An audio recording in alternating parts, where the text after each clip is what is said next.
नमस्कार स्टूडेंट। आज हम बात करेंगे सी प्रोग्राम के अंतर्गत कैसे एलसीएम निकालते हैं। एलसीएम का मतलब लोवेस्ट कॉमन मल्टीपल। ओके, जैसे हम जनरली गुणनखंड की जो बात करते हैं ना, वही यहाँ पर जैसे मान लीजिए आपके पास दो संख्या आ गई, एक 4 आ गया, एक आपका 10 आ गया, तो इन दोनों का हम एलसीएम कैसे निकालते हैं। तो नॉर्मली हम कैसे करते हैं, इस तरह से करते हैं।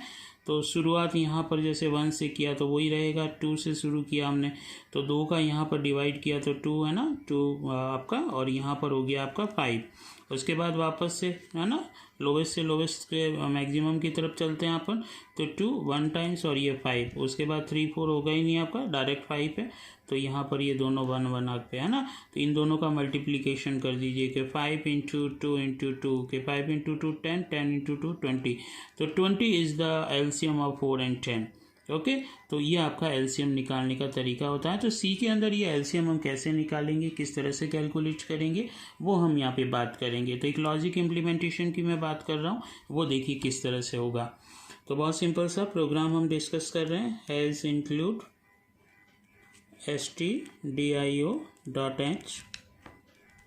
Has include console input output.h, void main। Okay, अब देखिए यहाँ पर हमें दो नंबर लेना है आपको। सबसे पहले तो इंटीजर हमने एक तो ले लिया, जैसे n1 ले लो, एक आपका n2 ले लो, ठीक है। ये दो हमने यहाँ पर वेरिएबल लिए, ठीक है।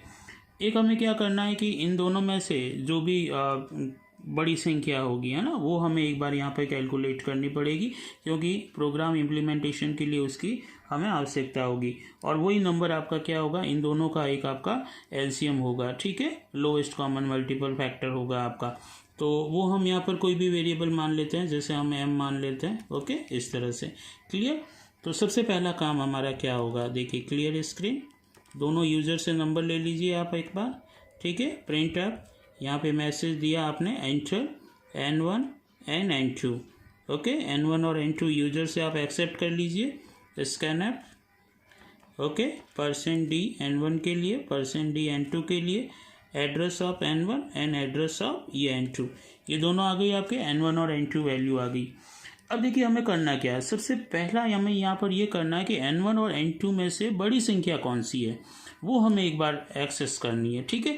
ताकि उस बड़ी संख्या के आधार पे हम क्या करेंगे, वहाँ पर इन दोनों से वहाँ पे रिमाइंडर निकलवाएंगे। और रिमाइंडर निकालने से क्या होगा कि हमें इस तरह से वो लोवेस्ट जो कॉमन मल्टीपल फैक्टर होगा वो हमें मिलेगा। कैसे मिलेगा वो देखिए यहाँ पर एक तरह से।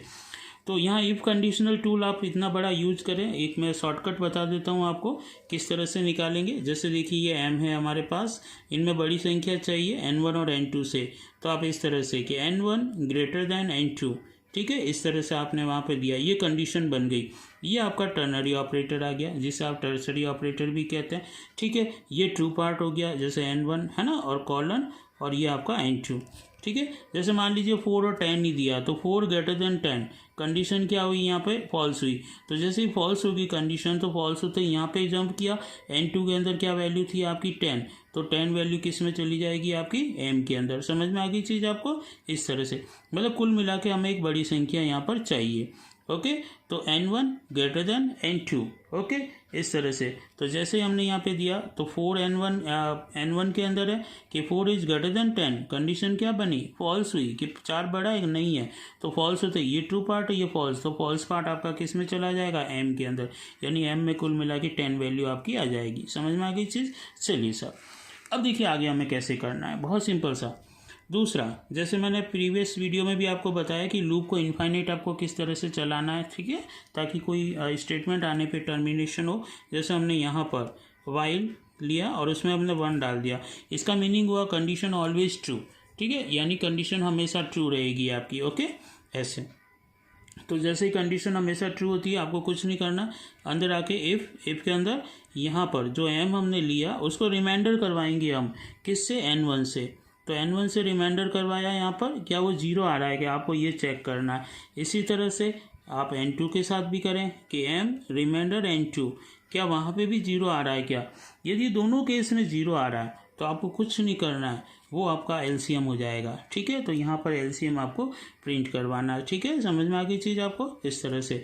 तो यहाँ पर आप मैसेज दे देंगे सिंपल सा कि प्रिंट ऐप है ना, /n करके लिख दीजिए कि LCM for %d and %d is %d। Okay, यहाँ पे n1, यहाँ n2 और ये आपका m जिसके अंदर वो बड़ी संख्या है वो आपका एलसीएम हो जाएगा। ठीक है, उसके बाद आप ब्रेक कर दीजिए, आगे नहीं चलाना आपको, है ना।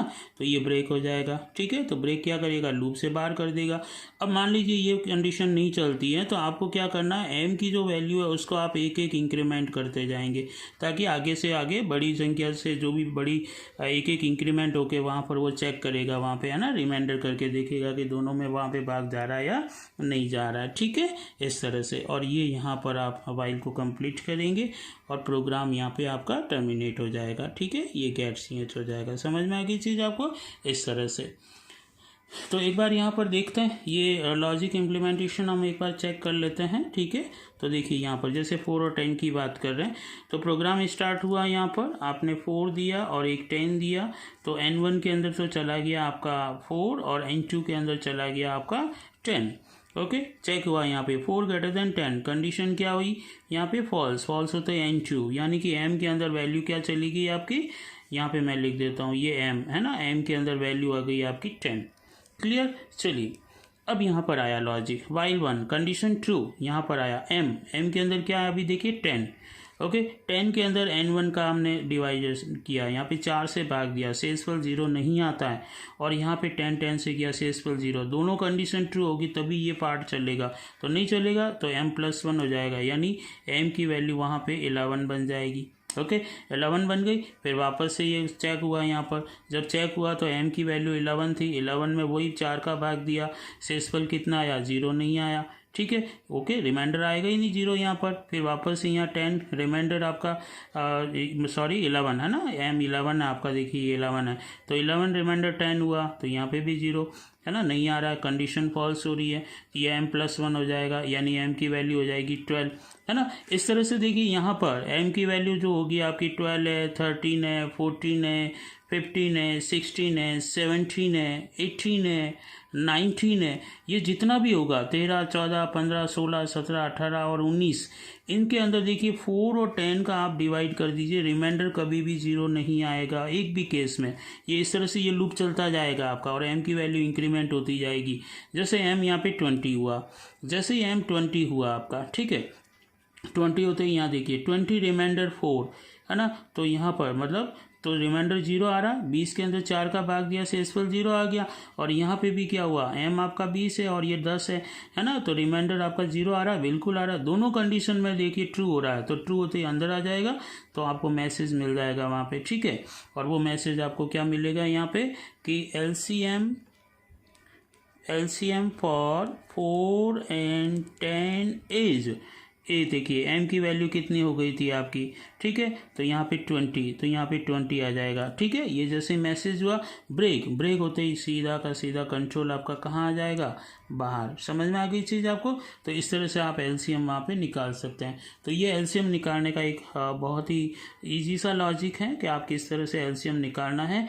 ये जो मैंने यहाँ पर आपको लॉजिक बताया है वो इफ़ कंडीशन है, आप इस तरह से भी लिख सकते हैं यहाँ पे इफ़ करके कि n1 > n2 है ना, मतलब n1 > n2 कंडीशन यहाँ पर है ना, और इस तरह से m के अंदर आपको कौन सी वैल्यू डालनी है। यदि यहाँ पर जैसे हमें सबसे बड़ी संख्या चाहिए कुल मिला के, है ना, तो यदि n1 > n2 होता है तो कंडीशन क्या होनी चाहिए, एल्स। ठीक है, और कंडीशन क्या होनी चाहिए, तो यहाँ पे फॉल्स होगा तो इसमें n2 आ जाएगा, और इसमें यहाँ ट्रू होगा तो ये n1 हो जाएगा। तो इस तरह से भी कर सकते हैं। तो इतने बड़े अपन कोड को लिखे उसको हमने रिप्लेस कर दिया एक सिंगल लाइन के अंदर टर्नरी ऑपरेटर का यूज करते हुए। ठीक है, इस तरह से। तो ये एक सिंपल सा लॉजिक हो गया आपका। फिर ये एक चीज़ समझने वाली है कि ऐसा कभी आ जाए तो क्या होगा, वाइल ब्रैकेट में 1 दिया, इसका मतलब कंडीशन ऑलवेज ट्रू।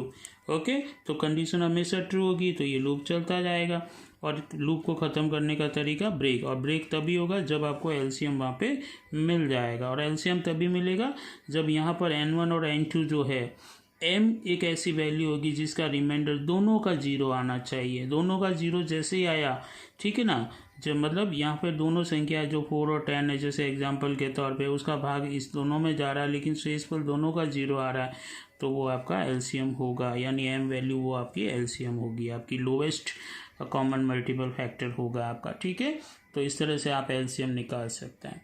तो इसे प्रैक्टिस करें आप लोग। Okay, thank you.